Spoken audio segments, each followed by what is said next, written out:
کتاب ایک سفر اپنی مراد کے ہمراہ، مصنف ڈاکٹر مقصود الحسن عظیمی۔ خانقاہی نظام تربیت۔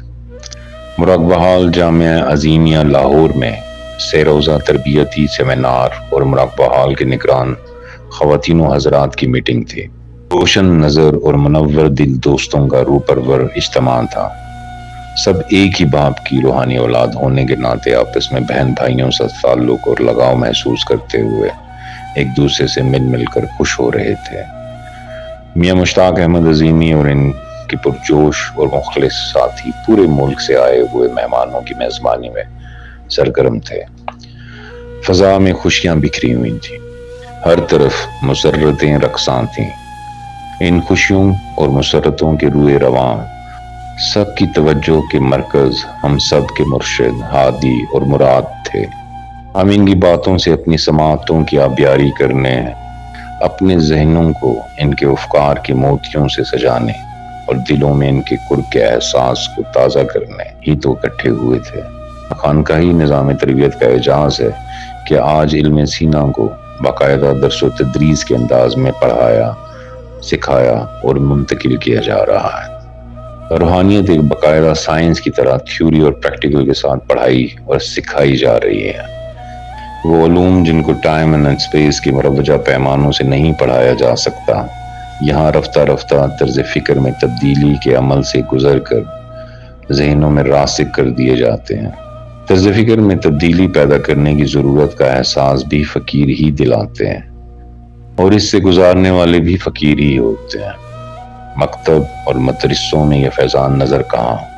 سلسلہ عالیہ عظیمیہ کے تحت خانقاہی نظام کا احیاء اس صدی کا سب سے زیادہ عظیم الشان کارنامہ کہہ لینے میں کوئی مذائقہ نہیں۔ ایک طرف مادی اقدار کی پرستش اپنی انتہا کو پہنچ گئی، اور دوسری طرف روحانی قدروں کا پھیلاؤ۔ قدرت نے ہر بار انسان کے بگاڑے ہوئے توازن کو درست کر کے اپنی فیاضی کا مظاہرہ کیا۔ خانقاہی نظام تدریس سے بہرہ مند ہونے والے خود کو اگر سعید جانتے ہیں اور اس خوش قسمتی پر ناز کرتے ہیں تو حق بجانب ہے۔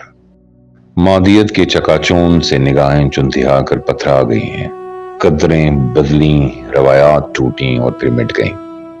بے ہنری کو کمال، صداقتوں اور کرامتوں کو ڈھکوسلا کہہ کر دولت پرستی کا لبادہ اوڑھنے کے بعد اب اگر لوگ مضطرب، پریشان اور بیزار ہیں تو کیا غلط اس میں؟ جب ہر چہرہ سطح ہوا، کملایا ہوا، خشونت اور بیزاری کا آئینہ بنا ہوا نظر آتا ہو، شاداب، شگفتہ اور کھلکھلاتے چہرے اس پرآشوب دور میں نخلستان کا تاثر دیتے ہوں، بہن بھائیوں کے چہروں پر شفق رنگ، شگفتگی اور شادابی کے ساتھ ساتھ معصومیت دیکھتے دیکھتے میرے ذہن میں شادابی اور شگفتگی کی اصل جاننے کا خیال گزرا۔ خیال کی لہر مراد کی سوچ سے ٹکرا کر پلٹی اور میرے ذہن میں آ کر الفاظ بن گئی۔ پیغمبرانہ طرز فکر۔ دنیا پرستوں کو دیکھیے، دنیا کی طرف لپ کے چلے جاتے ہیں، اور دنیا ہے کہ آگے ہی آگے بھاگی چلی جا رہی ہے۔ یہ جتنا دنیا کی طرف بڑھتے ہیں، دنیا اسی قدر آگے ہی آگے بھاگی چلی جا رہی ہے۔ یہ جتنا دنیا کی طرف بڑھتے ہیں، دنیا اسی قدر آگے کو کھسک جاتی ہے۔ پیغمبرانہ طرز فکر سے فیض یافتہ انسان کی عجیب شان ہوتی ہے۔ وہ دنیا سے عجیب سا رویہ رکھتا ہے، وہ اسے برتتا ہے، اس سے مطمئن ہوتا ہے، لیکن کیا مجال کہ یہ اس کے دل میں کوئی جگہ بنا لے۔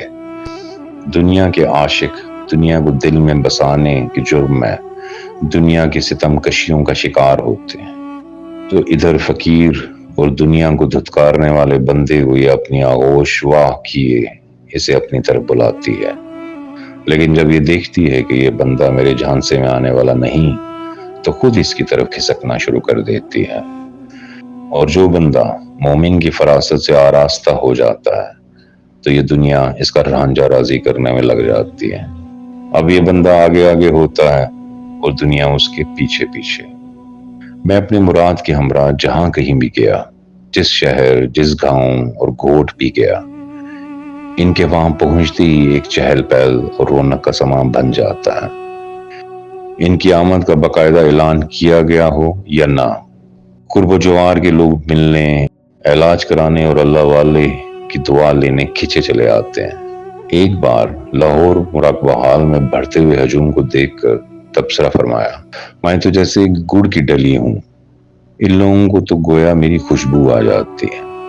رجوع خلائق تبھی ہوتا ہے جب بندہ مخلوق کی خدمت کو مشن مان لے۔ مرشد کریم نے ایک بار یہ فرمایا تھا کہ مشن میں فرزانگی کی کوئی گنجائش ہی نہیں، دیوانگی، نرمی، دیوانگی چاہیے مشن کو چلانے کے لیے۔